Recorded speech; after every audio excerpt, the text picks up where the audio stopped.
Have you ever been in a situation with a family member where you keep running into the same types of conflicts, the same old song and dance? I certainly have. And one of those people is my mother. And I know she's probably listening. But my mother has a personality that I can forget she has this personality where she's on the DISC personality profile an S. She doesn't like change. She doesn't like surprises. She likes things to be orderly. And I can be a spontaneous type person, so I trigger a lot of fear. And it's caused a lot of conflict over the years when I remember to accept her and to handle it the right way, which in this case ended up with a hug. I do much better.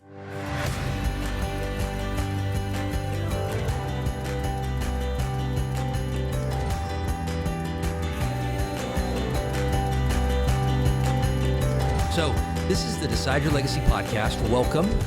And today we're going to talk about using the DISC personality assessment to improve your relationships. Relationships are such a big part of happiness in life. And you can do some things that will make a big difference. You're going to learn about this wonderful tool that I believe is sometimes misunderstood. We're going to give you a lot of clarity on how to use this effectively. So if you haven't already, give me a rating and review on Apple or Spotify, subscribe, share it with your friends. That helps the Decide Your Legacy podcast grow organically to help more people. And that's what we do. And I'm your host, Adam Gragg. I have been an executive coach, legacy coach for over 25 years, family therapist for over 25 years. I founded Decide Your Legacy in 2012. We're a corporate development and executive coaching firm, and we work with people all over the U.S. and sometimes in other countries as well. Our purpose as an organization is to empower every person and organization to live courageously. Let's start with some courage here. I'm going to challenge you to do courageous things during this episode, and I'm going to share a courageous action I took recently to give you some inspiration. So, because nothing is more important to your mental health than living with courage. Okay, so I had I'll just reference that situation with my mom. I had a situation with my mom, and I wanted to have a conversation about an important topic that I've been putting off probably for a couple months. And then I prepared some for it. It actually didn't go really well. It kind of blew up because I didn't obviously prepare as well as I could have, but it went a lot better than it would have. And it was it's kind of the kind of conversation you're like, well, I could do anything else but have this talk right now. Like I can wash dishes, I can go on your roof and replace shingles. I can do anything you guys want me to do, I'm willing to do, but I do not want to talk about this, and they didn't even know what I was going to talk about. But I had the conversation and it actually went a lot better the next day. That night it didn't go very well, but the next day it actually went better. So I'm glad I did it. So you start with an action right now yourself. So who is somebody that you work with or that you're related to, or a friend or somebody in your life that you tend to clash with a bit, okay? So you just have some trouble communicating with them. Think about them as you listen to this podcast. You're going to get some tools to make some progress. And at the end of this podcast, you're going to feel like I have something I can do now with that person that is difficult, okay? So you're going to go to work tomorrow or today, or you're going to see your buddy or talk to someone in your family and say, I now can handle this situation much better. So I'm a fan of the DISC assessment. I have experience utilizing a lot of them. So the Myers-Briggs personality type indicator, I have experience using a number of others and training. And since I've been a licensed therapist for a long time, I've utilized them in many different settings. I mean, commonly with workplace teams, commonly with families, with married couples, so people can gain a better understanding of themselves. One of the reasons I love the DISC so much is there's 4 different categories, and then the history of the DISC. So there's connection to Carl Jung, who is somebody that I've been inspired by, a famous psychiatrist. And there's even some connection to the four temperaments, Socrates. It goes way back. Okay. It was popularized more so in the early part of the 19th century after World War II, but it goes in waves where it becomes more popular and then people start forgetting about it. And then you see it utilized in corporate development again. And I tend to like to use this consistently. It becomes a language people can use.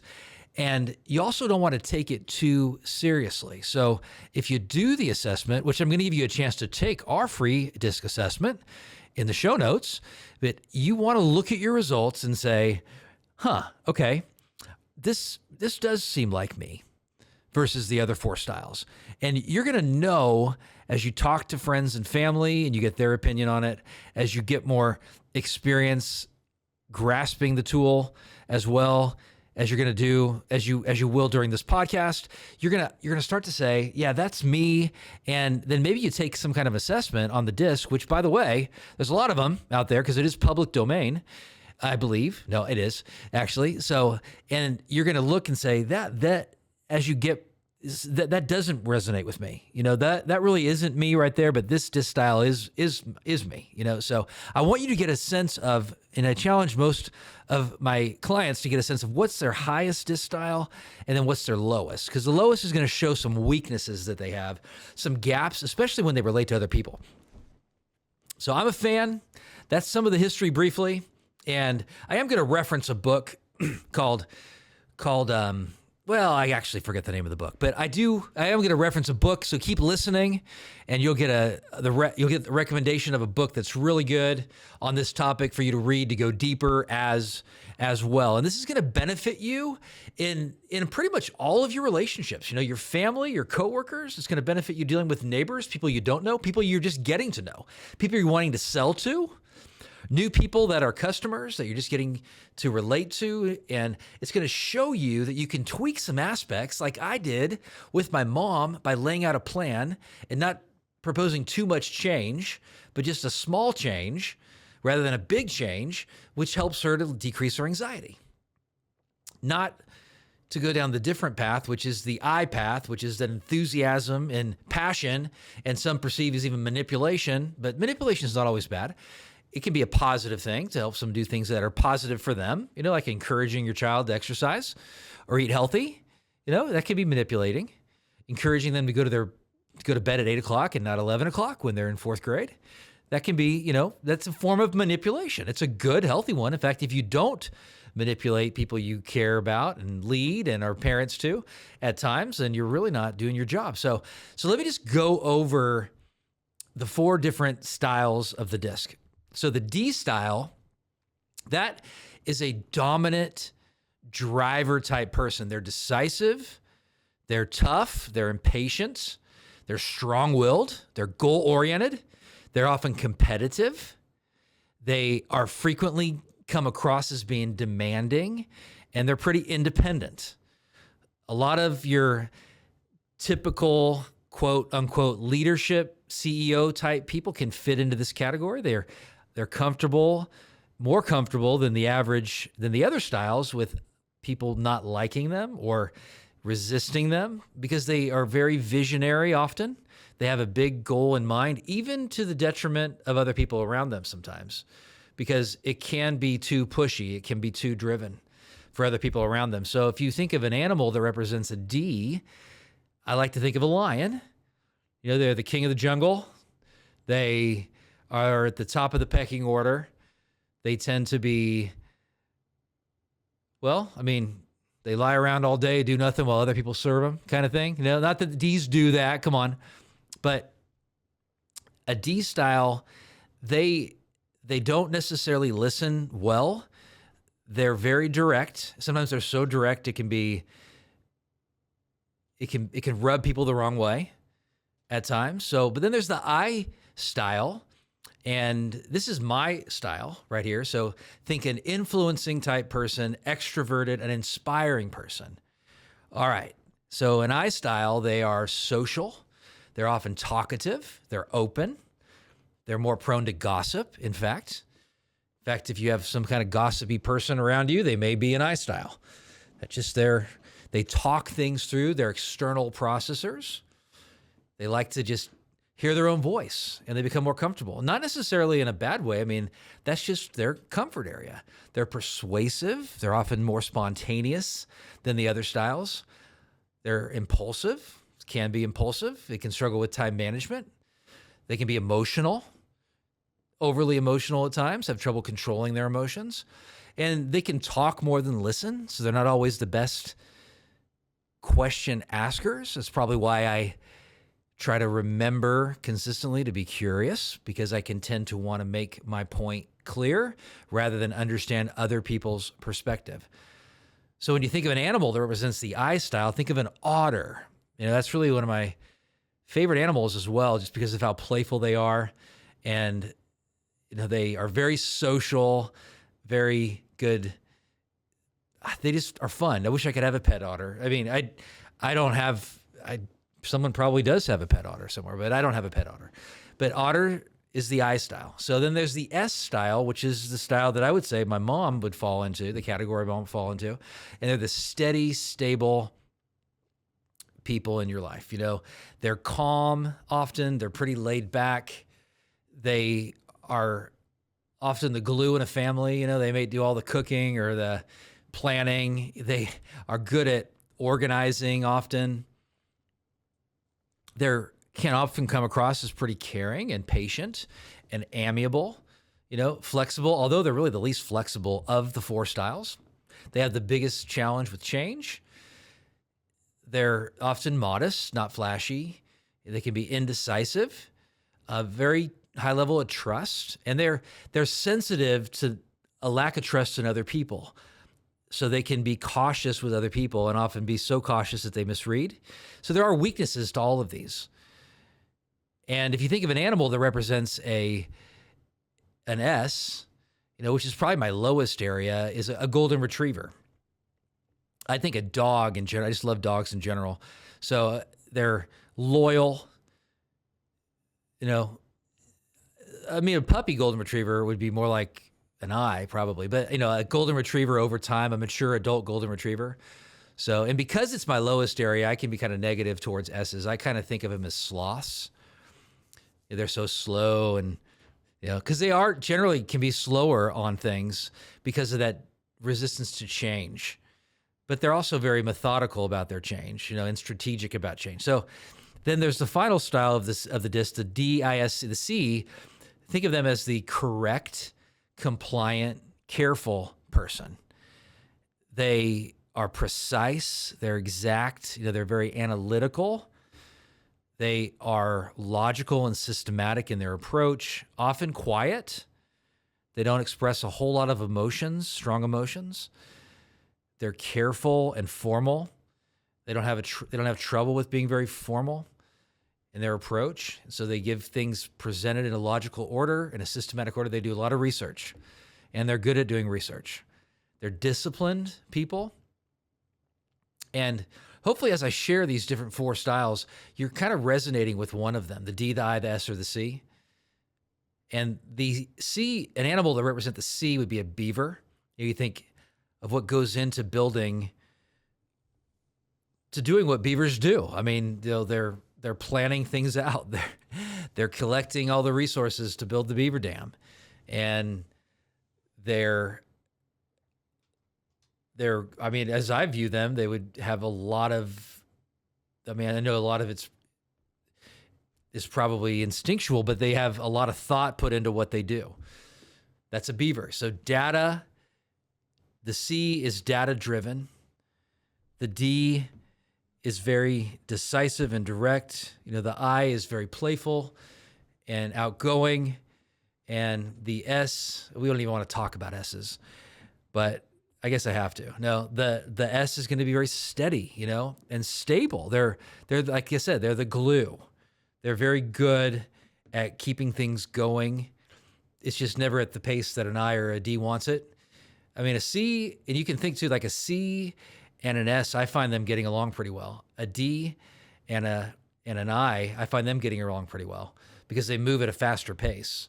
Now, there's some clashes between an I person and a C person because they're wanting to move way faster than a C who's more cautious.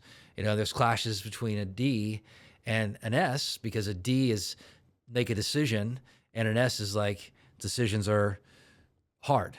Change is really hard. When a D can make two changes too fast, that actually causes a lot of problems. So here's 3 major benefits that will motivate you. By the end of this episode, you're going to be motivated to use these tools, to use this tool. So one of the major benefits is that it's going to help you understand yourself. And in the last podcast episode called The Courage to Be Yourself, episode 143, which we'll link to in the show notes, I go into this topic in more depth. And I reference actually the DISC assessment in that podcast as well. So, and I know understanding myself, if I remember that I am an I can identify that why I'm not dealing with stress well right now, or why I feel off today, is because I am lacking socialization. I haven't talked to people.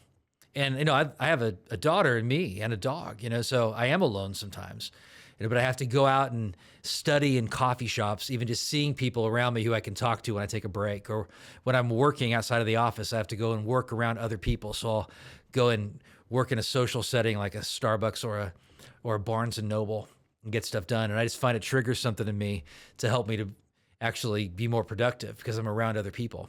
And I know I can take a break and I'm not alone. So I need to have spontaneity in my life in order to actually be happy. If I don't go out and do some stuff that I'm kind of listening to anxiety, it's telling me not to do, and I go do it anyway, then I'm going to fall into this trap that can be a downward spiral for me. So it helps me to understand myself when I know and I accept the fact that that is me. I'm an I. I was working with a team recently, and there's some conflict between a number of team members and another leader. So, and all of them except one were women on this team. And I had them actually at the beginning of my coaching with them, and I've been meeting with them on a consistent basis and having follow-up meetings, usually meet for like 3 or 4 hours. They did this assessment on their own, and they brought their results and did a little research and everything. And she came out as a very high D. And she was working with a whole bunch of S's, which that was a bad mix. I mean, you need all the styles on a good, healthy team. So you think of on a good, healthy workplace team, you're going to have I-style people who are the ones who go out and meet people at social events and make connections that you wouldn't make through any other means, because they're the ones talking and bantering and just understanding somebody in a way where they're starting to build a little level of trust.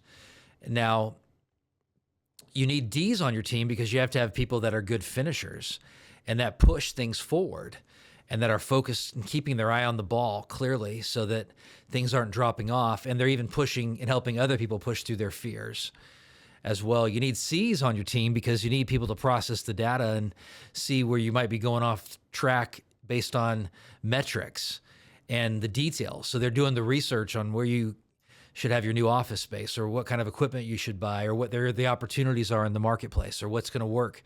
And then you need S styles to be glue, because they're the ones that are planning the events and recognizing, where they're missing the mark with customers, and they're recognizing where there's a lack in the culture when it comes to building a solid team, the soft skill stuff, because they're going to be very good one-on-one with people, very good with building that trust as well, but in a different way than an I style. They're a little deeper than an I style. An I style is pretty good on the surface, is much better on the surface, and not necessarily when you go deeper as well.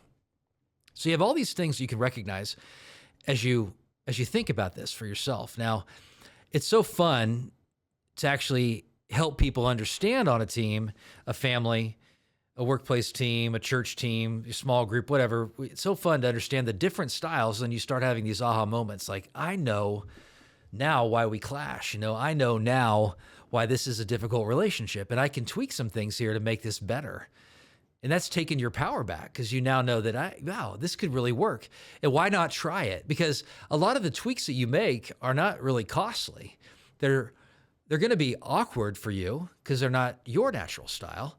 They're going to potentially, at least if you're like me, you're going to feel like that's not really going to help, because I might be explaining their reactions to me based on some kind of character issue when it's just a personality issue. And you know the difference because there's no malice involved.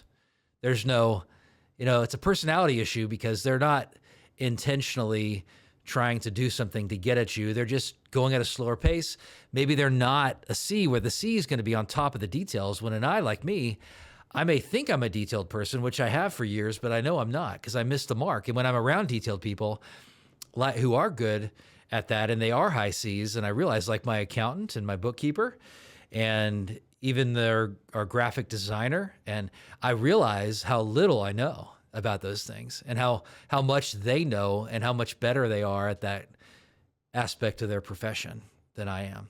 So I'm kind of dangerous. So if I know that's a weakness, and I can be honest with myself and say, that is not a strength, I should not go there. I need people around me who can help me with that. That's why we pay attorneys and graphic designers and employees and contractors, because of that. So this activity is a fun one, where I take people through designing their ideal space in their house or their dream vacation home. It's one room that they get to set up just the way they want it, and they have an unlimited budget. And the square footage of the room is fairly unlimited as well. They can make it massive, the whole basement or whatever. I guess it's not going to be like a warehouse or anything like that, but then they get to design it according to their personality style. So as I've done this with teams over the years, I find like they come up with really creative ideas on what that room would look like, bookshelves, desks, cigar lounge, pool tables, hot tub, whatever. But then as they describe it to the rest of the group, you really get to see how their personality is reflected. And it's confirming, because it's confirming in how they describe it, because a lot of times they've only just recently been exposed to the disc, and they get to design this ideal room like, oh, wow, this really aligns with that personality style.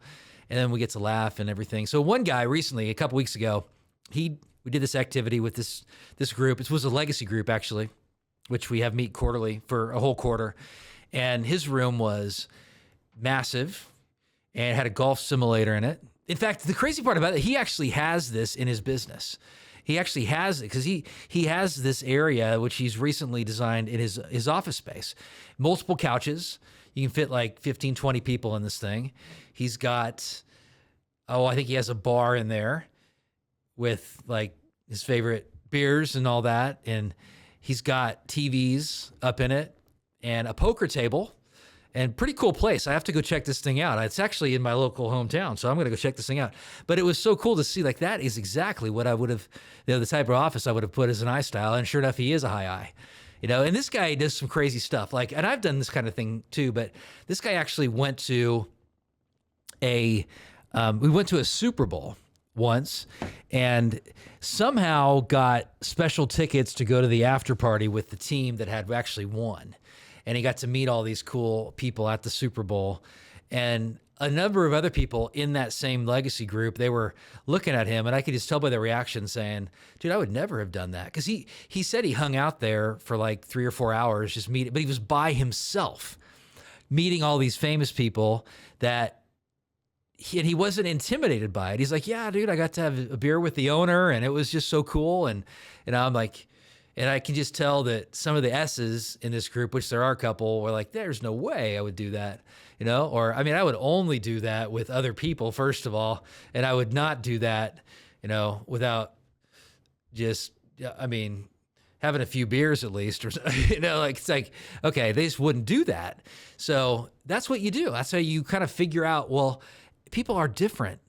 That's why this book, I think it's a great title, Surrounded by Idiots, which I'm going to reference in the show notes. It's by Thomas Erickson, and you get to learn all about the DISC styles here, and you'll find that really helpful. It's kind of, I don't know, pretty detail oriented, and stories and illustrations too. So I think it really hits on all the different personality styles in this actual book. So I'm sure the author probably tried to gear his communication to all the different styles as well. So, and that really, really brings me to my next point here. And this is one of the other benefits is when you understand the DISC styles, you're going to know what to do in your communication with other people. So you're going to know how to target the different personality styles as you pick up on that in other people.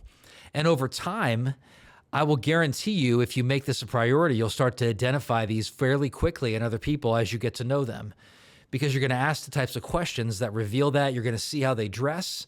You're going to see how their office looks if you're doing business with them, or how their business looks. You're going to understand how they communicate and get a sense as to whether they're a D style or an I style or an S style or a C style based on how much detail they give you, or how direct and firm they are, or how decisive they are, or how impatient they are, which could indicate that they're a D style. So you'll understand, like, I can interact with this person differently, and that's going to really help me to make progress in this interaction. So you'll figure out what to do, and then you're going to figure out what not to do. And so what to do, you'll figure out what you can do in this situation. It's probably making communication an issue. And communication is the key, because it's going to make you money. It's going to close sales as you communicate. You're going to sell differently to others. It's a brilliant thing. I was just talking to someone at a real estate company about doing some training, encouraging them to get some training on understanding the D style so that their agents can sell better, because they're going to pick up on how to interact with that specific type of client. So a lot of people in real estate, they might need a lot more detail and emails with metrics and sales information. And someone else might need a lot of stories about the neighborhood and the schools. And so that would be your I style. And someone else might need a lot of discussion about the positive relationships they can make at the pool, and how social and networked this community is, and how friendly they are, and how people have made best friends for a lifetime in this neighborhood, and they've made friends with other homeowners in this neighborhood. That's the S style. It's going to resonate with that one-on-one connection. Or you may get a sense that they're a real D style, so they just want to get to the point. Like, what's the price? What are the other hidden costs? How much am I going to pay a month? What's the interest rate going to be? Let's just get them talking to their mortgage broker, mortgage agent right away, because they're a D style. Let's get it done.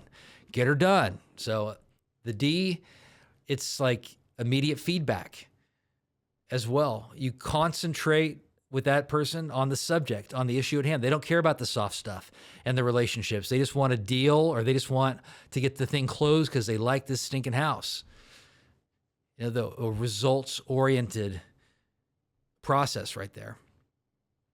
So, think about these different styles. Let me just give you what you want to do with the D style. I mean, I already talked about this a little bit, but give immediate feedback with the D style. That's what you want to do. Be quick with them. Concentrate on the subject at hand. That's what you want to do with the D style. Focus on the task. Identify opportunities and challenges quickly, and help them come up with solutions to those. That's crucial. Offer solutions, offer alternatives, get to the point, and then keep your emotions out of it with the D style. They're not going to be as moved by the emotional aspect. Whether it's your boss and you want to share with them how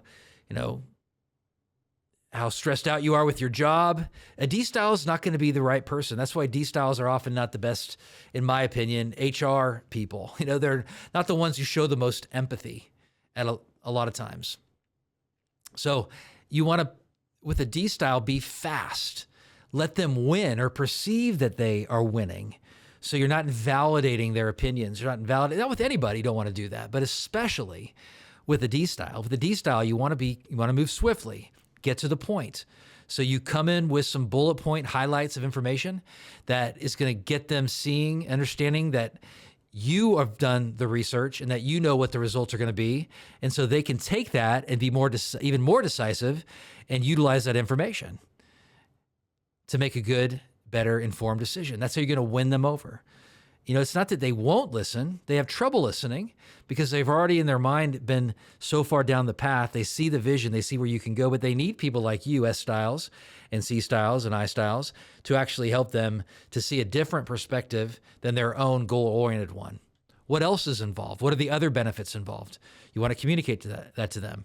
So now the I style, that otter, moving on from the D style, the I style, the otter, show enthusiasm. That's something you want to do. Show enthusiasm, smile, chat with them, have that lighthearted conversation, get to know them, have fun, focus on the positive.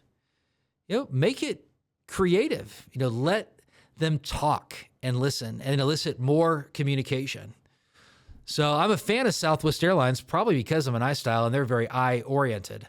And on this last flight, the flight from Las Vegas back to Wichita, one of the flight attendants said, "Hey, I want to just point out to you that there's a 97-year-old man on this flight. It's his very first flight in his life, and he's never flown before. And I just want us all to give a round of applause to the captain of our plane." And then everybody, I thought that was really funny. So if you're going to think of just two things with an I style, have fun, be fun, and be enthusiastic. Even if you're not enthusiastic about their opportunity, try to manufacture some level of enthusiasm that is going to show them that you care and that life can be fun and lighthearted and that you don't have to take everything so seriously. They're the people that try to bring lightness to situations. And you can do that. I mean, they often need a lot of encouragement as well because they can't get down on themselves pretty easily. They often need to know that they have people behind them, like their posse, and to be reminded that they have people behind them because they are social. And that can really help in those relationships. Now, the S style, with that person, you want to slow down. And again, this is my mom. You want to take your time, provide assurance along the way. You're doing a great job. I really appreciate it. It is moving. We are making progress. Provide them support. What help do you need? What would make your job easier? So that they see that you care because they are good at details. I find that S's are better at details than the D's and the I's, and almost as good as C's in many cases. You want to involve them in the planning and relax around them. So they like that one-on-one communication, not the 10-on-1 communication that an I may want. You want to secure their commitment step by step, incrementally. They're planners. They like to think things through. So if I'm thinking of two major things as I communicate with the S style, the golden retriever, you want to pet them. You want to just pet them and then comb their hair. Just kidding. You want to be patient with them. You really want to take the time to build trust over time, because a D style I find you build trust with quicker than with an S or a C style. I find that they're more cautious because that relationship could indicate change. So if they make a decision, though, they're going to be committed to it. So if that person in a sales setting makes a decision to buy a house, they've probably thought it through a lot. They've probably done some research on it. They've at least consulted with their C-style friends. They've looked at a lot of the cultural or surrounding stuff related to that issue or that decision they're going to make. And then when they make the decision, it's like they're on board. They're on the team. They're going to go for it at that point. So, and then the C style, for that person, you want to give a lot of details, okay? So that's something you want to do. You want to give answer their questions patiently, and you let them answer questions patiently because they're thinking. So if you ask them a good question, give them time to think it through. D styles, especially as you communicate with C styles, because you're not going to want that. So a D style, it's really wonderful with an S or a C when you communicate and say, "Hey, will you research this and then get back to me in a few days?" And they're going to have done it because that's just exactly the way they function. Don't rush them, but delegate to them and then trust them. And they won't let you down because they pride themselves on being thorough, both of them, the C and the S style. Give them time to think and to decide. Respect their personal space. So I do find that they like to have personal space that is well suited to them. And you may have to even think about that as you set up your offices when you have C styles and S styles, that hey, they are the ones who are going to value this at a higher level than other people and be irritated by it at a higher level than others. When a D style is like, just get her done, I mean, I find some D styles, although they may get the rap that it's like, we got to have a fancy office or whatever, they don't really care. I mean, they want to move the ball forward. Maybe they do, but I mean, that's not a lot of their style. Sometimes they have more of a goal-oriented approach and make it work. Let's figure out how to make it work. So we have to work together on that. So with the C style, respect their space, explain things carefully as well, examine things from all sides with a C style. Try to look at it from multiple perspectives, which can be hard if you're an I or a D. use proven ideas. So that's why the data comes into play. So if they're buying a new car, then they're going to resonate with like the mileage and the repair record. And they're going to look at whether it's been in an accident and what the Carfax say, when other people may not do that. In fact, I would think most people wouldn't care as much about that as a C style or an S style. S styles will look at that too. So if I think of two just major things, or actually more than that, but if you, with a C style, keep on task as well. But two things would be logical and use data in your communication with them. So in a sales call with supervising an employee, use data, be logical. Makes a big, big difference. So if you found this helpful, I would just highly encourage you to hit the link to take our free personality assessment, and you're going to get a report, a brief one-pager on your results so you can read through and see how it resonates. And that's going to be really helpful to you. And you can use it with your team. It's all free. It's all simple. It takes you about 5 or 10 minutes to complete, maybe 5 minutes to complete, but hit the link. You can get that here. And also on a link to a blog post as well, where I talk about these concepts working with your workplace team. So it's ways to motivate your team. And one of those is the DISC assessment. So you can get some more details there as well. So the third reason that I'd really encourage you to get to utilize and understand this tool is because it's going to show you what not to do with people. So your weakness in your low area is a blind spot, and it's going to indicate to you what not to do with people based on their tendencies. It's going to show you some very fundamental things that you might be doing that you got to stop doing. And that's going to be really crucial. So let me go over all these, what not to do for each of these personality styles. For a D style, relating to a D style, what not to do is to frustrate him or her, their desire to take action. So you can validate it. Like, I want to move fast on this as well. Or I can tell, it seems to me that you are ready to make a decision quickly here, or you want to make a decision quickly. That's validating them and their desire to move forward. You don't want to restrict or hush their power, his or her power. I mean, plead and utilize the fact that they have authority to help you. You know, I know this is a big decision, and I can tell you've made a lot of good decisions like this, and I want to help you make it a great decision here. You know, and so give them that kind of respect, and they'll thank you for that. They'll like that in your life as you interact with them. So do not spend time on non-essential tasks like fluff, stories about this and stories about that. Like, that's not how you sell a D, because they want to get factual information. They want to keep the ball moving. They don't want more information. This is kind of strange, but they don't want information that's going to lead to them having to do more research. You know, you may want to leave them with some of that information, but as you're interacting with them, let's stay on track. Let's be blunt. Let's stay the course. So one major thing I would think of as I interact with the Ds is do not get distracted. You don't be distracted, because they're going to pick up on that. And do not be lazy. Like push through, because they're going to pick up on that too. And I'm not saying you are lazy if you're an S or an I or a C. I'm not saying you are. But a D is going to pick up, I find, have more sensitivity to over-researching and overdoing things, to hesitating because of your fear, and not doing something that you could be doing because you're overdoing it, you know? So a great example of this is I played golf with my dad on last Wednesday.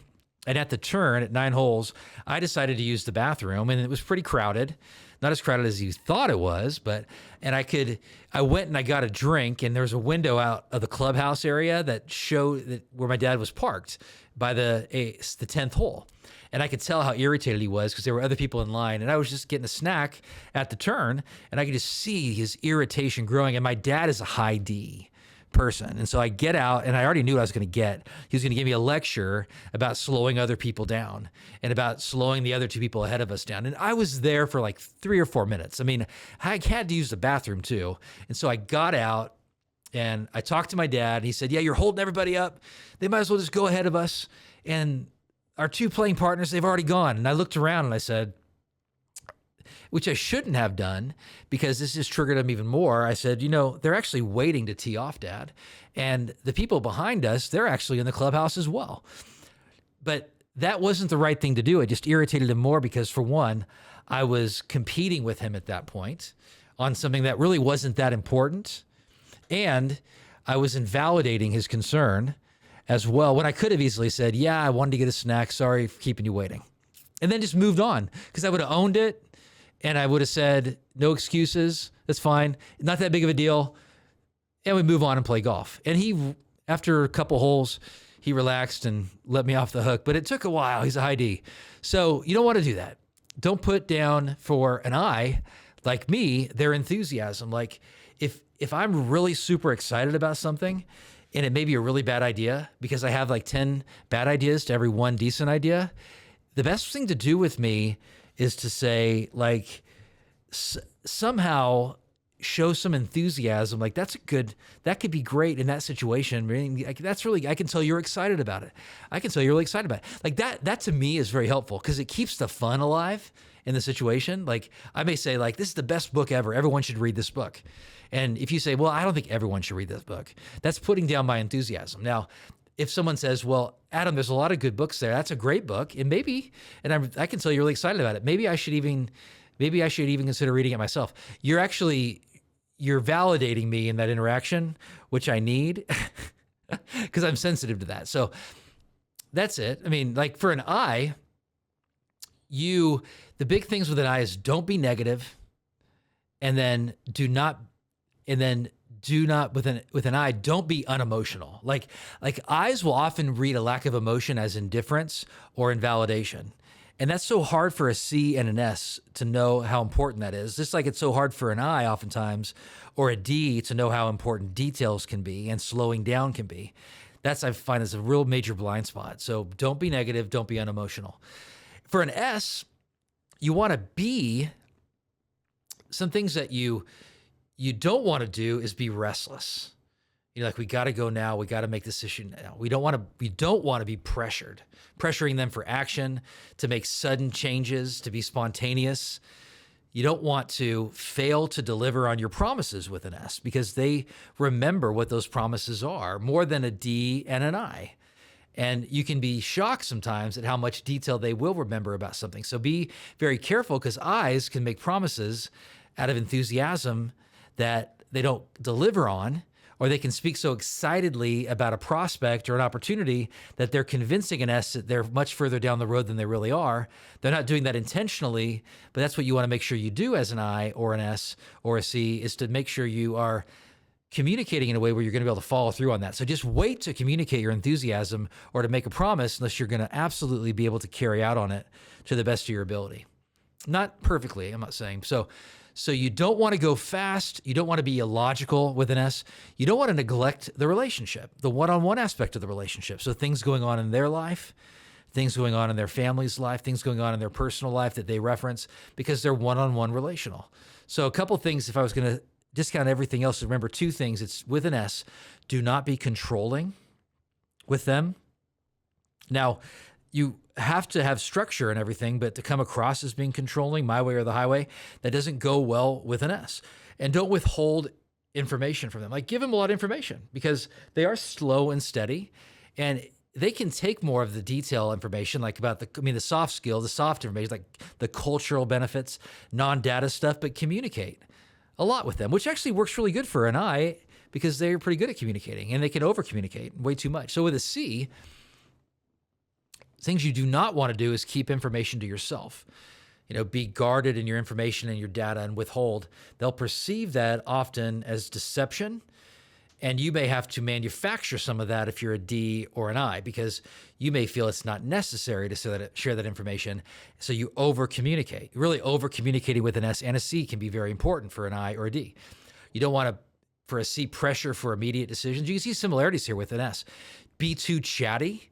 They'll get annoyed, they'll get kind of restless with that talking stuff. So there you can see the clash between an I and a C. Don't be illogical with a C.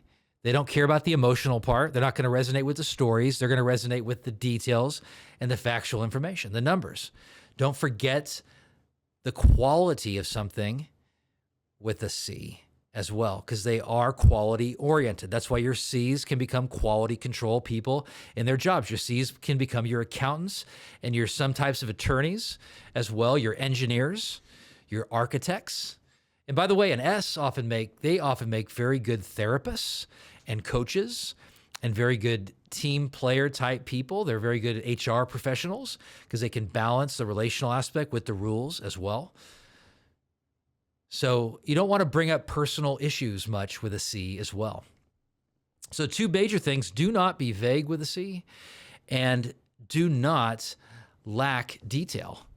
Don't go in lacking the details of that situation or whatever you're trying to discuss. So let's go ahead and recap 3 major reasons why you should grasp and understand the DISC personality assessment. So for one, it's going to help you understand yourself better, which helps you to relate to people and be yourself and deal with stress and let go and relax. And if you'll be able to identify why you're stressed.